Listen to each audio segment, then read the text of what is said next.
আপনার জন্য কি পরীক্ষা, এবং পরীক্ষার ফলাফল কি আগামীকাল বের হবে?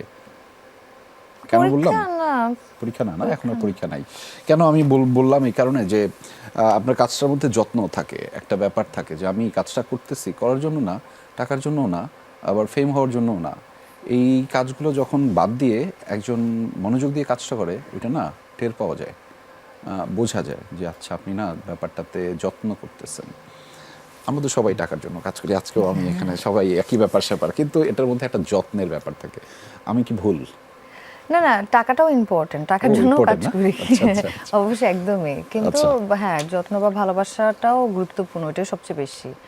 কেন আপনি তো ফেমটাও পাইতে পারতেন, ফেমটার দিকেও নজর দিতে ফেম পারতেন। পাচ্ছি তো, পাচ্ছেন?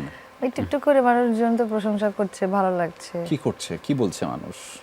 এই যে অ্যাক্টর হিসেবে অ্যাকসেপ্ট করছে, এটাই তো সবচেয়ে বড়, মানে এটাই তো আমার জন্য অনেক কিছু, যে আমাকে। এই জায়গাটাতেই আমার প্রশ্নটা ছিল, আপনি যখন 2014-তে একদম অনেক কিছু হয়ে যান নাই, এই যে অনেক কিছু না হয়ে যাওয়াটাই কি আপনাকে অনেক কিছু তৈরি করে ফেলছে?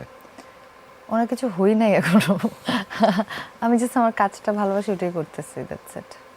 আচ্ছা, কাজটা ভালোবাসেন, ভালো তো সবাই বাসে, আমরাও বাসি, প্রত্যেক অ্যাক্টর অ্যাক্ট্রেস ভালোবাসেন না আপনি কাজটাকে? এদের মধ্যে বিশেষত্ব কি আসলে, তুষির বিশেষত্বটা কি? আমি জানি না, আমি আমি জাস্ট সিম্পলি কাজ করি, মানে আমি ভালোবেসেই করি কাজটা, কিন্তু এখন এটা অডিয়েন্স পছন্দ করলে আপনারা এটাকে বিশেষণ বা বিশেষায়িত করে তোলেন, কিন্তু আমার জায়গা থেকে জিনিসটা খুবই সিম্পল। একজন ব্যাংকার যেমন ব্যাংকে জব করে, হয়তো অনেক ব্যাংকার থাকে, কেউ একজন থাকে যে অনেস্ট, বা কেউ একজন থাকে যে অনেক পরিশ্রমী। এক একটা মানুষ এক এক রকম। সো আমি এরকমই, মানে জাস্ট আমার মানে কাজটা হচ্ছে, মানে এই কাজটা আমি করে আনন্দ পাই, এবং আমার আনন্দের সাথে অনেকেই আনন্দ পায়, এটা আমার জন্য এখন আনন্দ।